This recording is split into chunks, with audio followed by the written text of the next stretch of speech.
it's difficult to be like 10 different people. You have to promote yourself, you have to be your own manager, you have to be your own everything, your own accountant, just all these things. And then, still having like a job, a full-time career, just to make sure I'm alive, to be able to then deliver on things that I'm. Hello there. This is the life of an artist, the life of Santana Bottom. Welcome back to this channel. I know I've abandoned it. I forgot I had a YouTube channel.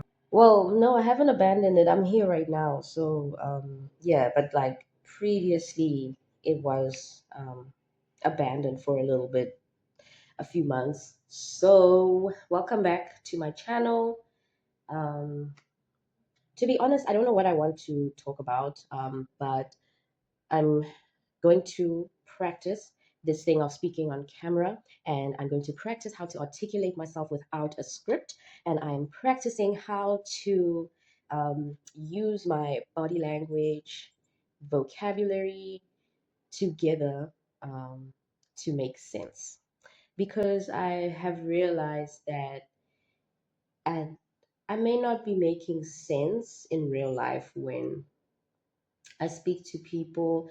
It just depends on who it is, the kind of state I'm in, whether I'm overstimulated or understimulated, whether it's too hot or too cold, whether I've had enough rest. Like, there's a lot that actually goes into how my brain works. So I really, really, really need to practice. I'm even just struggling right now with making sure I communicate clearly. It's not about the vocabulary and how articulate the English is coming through, because that I can do very easily. So it's not about language, vocabulary, or anything like that. It's about channeling my intellectual ideas into physical sound waves. And yeah, structuring sentences, especially for ideas to be carried through, is a task. Imagine doing that in your brain. For me, communicating and speaking feels like I'm writing an essay or a research paper or a thesis or something, because there is a lot of um, referencing that I need to do in my own brain just to remember like how to speak, pacing, using the best words, the people that I'm talking to and how to approach them. And I think that's just a product of masking and being a person who masks. Um, when interacting with people, because I just I just need a different personality for everyone. I really, each and every individual person, but it becomes difficult when um, I start to focus on myself and my unmasking journey. And when I start unmasking, it becomes difficult to, obviously communicate with people that you either were very used to masking and you had a specific personality designed and curated for that person, and now you're taking back your power, and then you have to engage with these people again, and it's uncomfortable. And I don't care to make anyone comfortable. I think I still do it, but previously I wouldn't try to mask. It was very natural for me to mask. It was very natural for me to have a personality for everyone, and there wasn't actually an effort. The effort came in when I had to be myself. So yeah, and the effort comes in when I have to be myself with individuals who I do not feel safe around. Okay. And it's not about physical safety necessarily. That might be the case sometimes, but it's just emotional and mental safety. Um, Unfortunately, you have to respect people. You have to talk to me nice. And I think that it's not a huge ask. It's not a huge demand. I have a platform where I do not mask. I'm not obligated to mask. I'm not obligated to think about who's watching and what they want from this channel, or and why they even subscribed when they do. Um, and I don't have to worry about essentially what anyone thinks. This is the practice of unmasking. It's a practice, it doesn't just happen overnight. So there's that. I think there is a ripple effect that happens when you change something about yourself, and it ripples into other aspects of your life.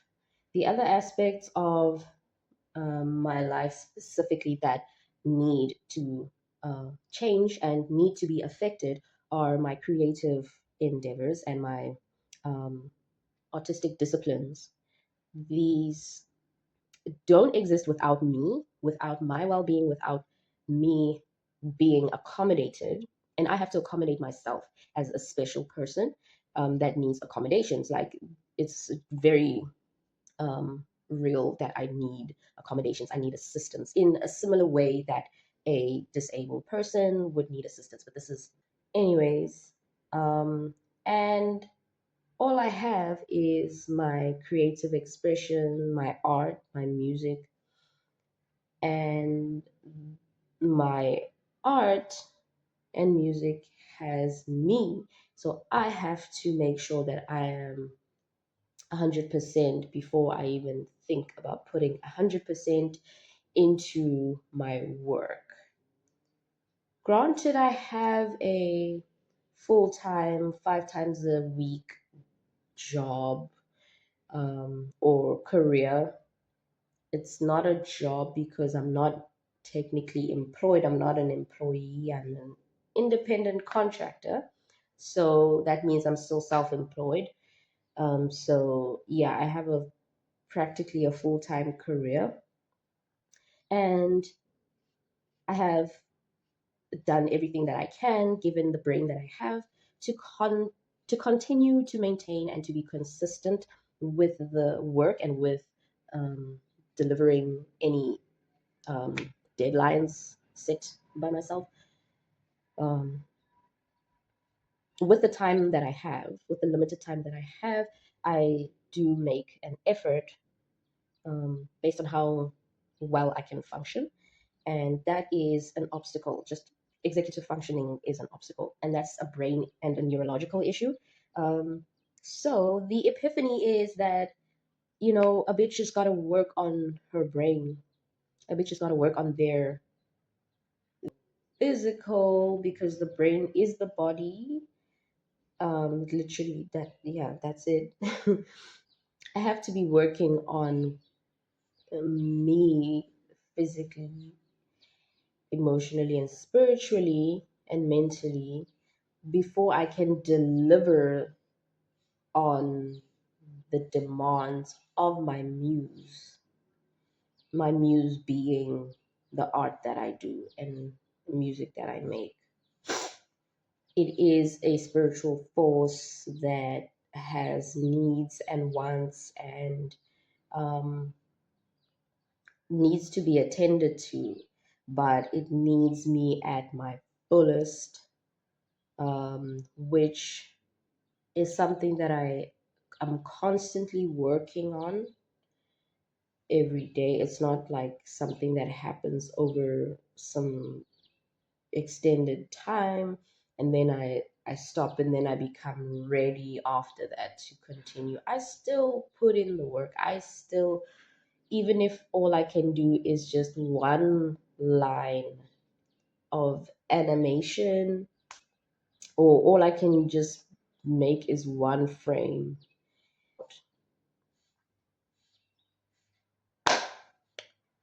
So, but it's gonna happen. It is going to be achieved.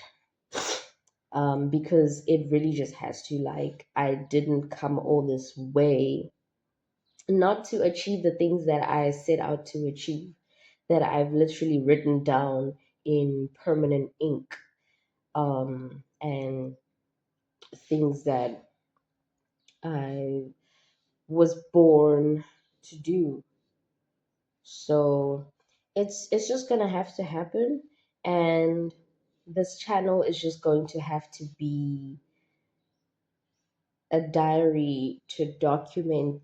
Another thing I need to practice is being okay with how I look when I'm not dialed up, because it's such a weird, trippy, um, body dysmorphic.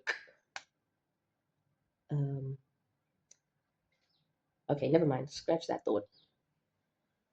So that is that. Today I am going to be filming some singing videos, right? Yeah, that's what I'm going to be doing. I'm going to be filming some singing videos, which is outside of my comfort zone. I mean, you can imagine just speaking in front of a camera. It's not just a camera, it's potentially millions or billions of, no, millions of people, hundreds of millions of people potentially are going to watch this. And that's where the performance anxiety happens, because the more I do this, the more I practice speaking and performing on camera, is the more I will be comfortable speaking and performing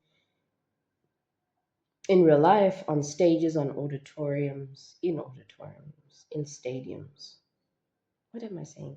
On stages and on screens.